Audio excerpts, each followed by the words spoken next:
ఓం నమో వెంకటేశాయ. ఇప్పుడు మనం శ్రీమద్ భగవద్గీత 18వ అధ్యాయము మోక్ష సన్యాస యోగంలో 52వ శ్లోకం నేర్చుకునే ప్రయత్నం చేద్దాం.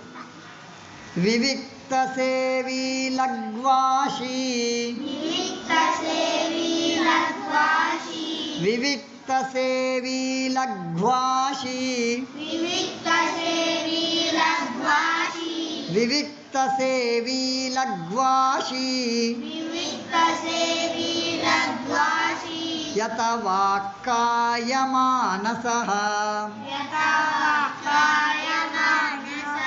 యత వాక్కాయ మానసః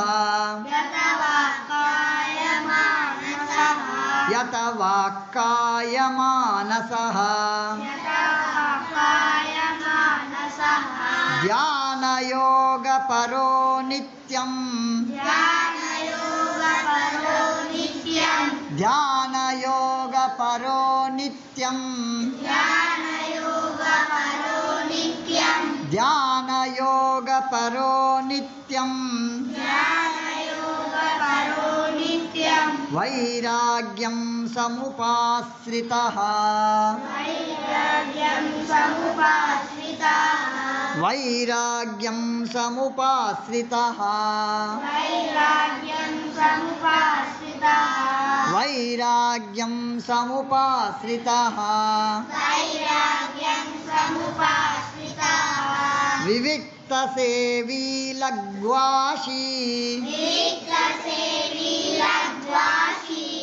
వివిక్త సేవీ లగ్వాషి వివిక్త సేవీ లగ్వాషి యత వాక్కాయ మానసః వాక్కాయ మానసః యత వాక్కాయ మానసః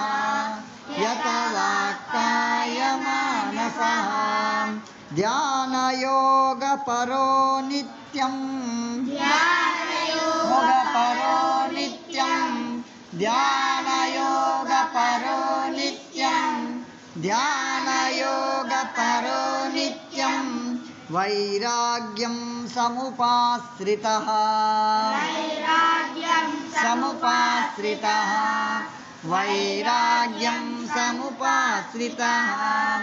వైరాగ్యం సముపాశ్రితః వివిక్త సేవీ లగ్వాషి యత వాక్కాయ మానసః లగ్వాషి యత వాక్కాయ మానసః వివిక్త సేవీ లగ్వాషి యత వాక్కాయ మానసః వివిక్త సేవీ లగ్వాషి యత వాక్కాయ మానసః ధ్యానయోగపరో నిత్యం వైరాగ్యం సముపాశ్రితః ధ్యానయోగపరో నిత్యం వైరాగ్యం సముపాశ్రితః ధ్యానయోగపరో నిత్యం వైరాగ్యం సముపాశ్రితః ధ్యానయోగపరో నిత్యం వైరాగ్యం సముపాశ్రితః వివిక్త సేవీ లగ్వాషి యత వాక్కాయ మానసః ధ్యానయోగపరో నిత్యం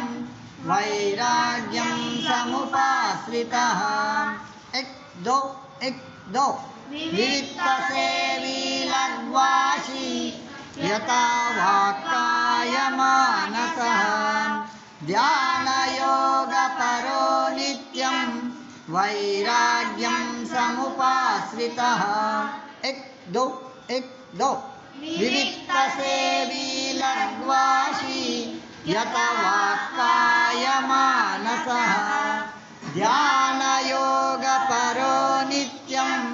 వైరాగ్యం సముపాశ్రితః.